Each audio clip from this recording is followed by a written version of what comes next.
So back in the crowd, the American Roundup. We got Greg Meakin out of Arizona, originally out of Canada, and he escaped that tyranny of a country and made it down here to the United States. Thank God for Greg being in the U.S. right now.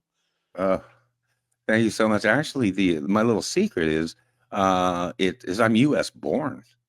Okay. I was born in Portsmouth, New Hampshire.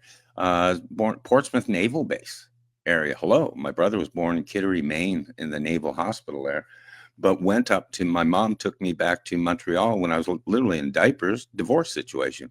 My father was he was in the U.S. Air Force. Down at the Portsmouth Naval Base. So, but because of that, I was raised my entire life in Montreal in Canada. I'm a full citizen in both countries.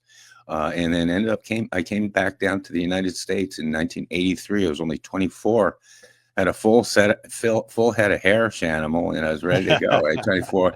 But I came down to the United States and I got myself one of them cool fangled Social Security numbers, and away we go. I wanted to pursue the American dream, seriously. How'd you have to prove your citizenship? Just birth certificate from U.S.? Oh, no, it was awesome. I tell stories about this now with the immigration nightmare. Kid you not. Yeah. In San Diego, I almost stayed in San Diego. I did 32 states in 3 months. I just had a great drive. I ended up San Diego. And I kid you not, I tell this story. I was staying with an old buddy of mine. So I had an address in San Diego. And it was like I strolled down to the drugstore. It's almost felt like a drugstore going in with a photocopy of my birth certificate, from Portsmouth, New Hampshire. Yeah. And it was just like going through a dollar store cashier. I got that thing I got a number on the spot, and I got that thing in the mail in about a week. And I said, wow, seriously, it's one of those blessings where you probably couldn't do it now. Yeah, no way. Yeah. Also, I didn't lose my Canadian citizenship. What happened, especially during the Vietnam era, again, I was U.S. born. My mom was frightened of my brother and I getting drafted. Right. So she marched us down to the Montreal, the embassy in Montreal, and she got us Canadian citizenship, full Canadian citizenship on the spot. We were considered, quote, landed immigrants. So I was an immigrant, but I was documented, Shanimal. I was documented. Yeah. So away we go. So because I was 15, I was underage. I didn't lose my U.S. citizenship because of that.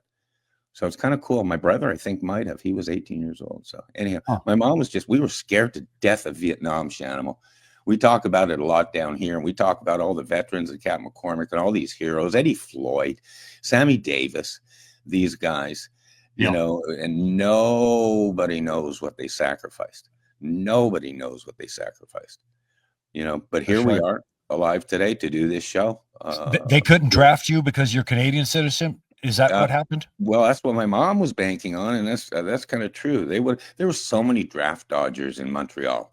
That was the place to go, right? Yeah. Our universities were full of American kids that were dodging the draft.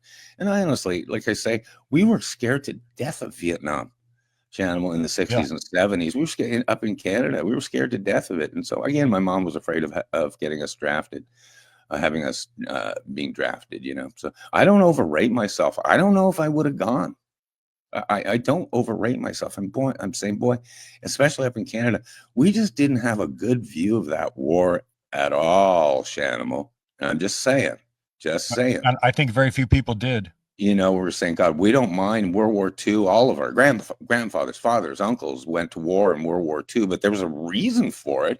And we knew the bastard we were going after, which was Hitler. Exactly. But Vietnam, and it really didn't. I was an intellectual kid. I was a smart kid. And I said, I just don't get it. I don't get losing 53,000 kids like that.